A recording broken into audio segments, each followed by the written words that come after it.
Ayun, ayun. Di kami nagdadaan sa papadas di depan SMA.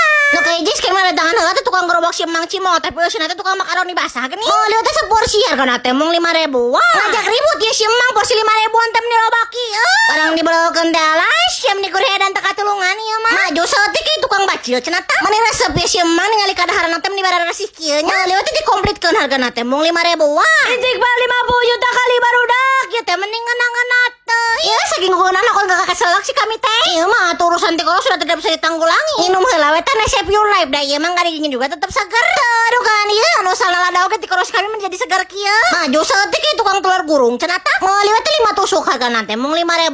Barang dibalawakeun teh alas siam ni gurih kieu. Aduh kan ya teh mendingan pisan.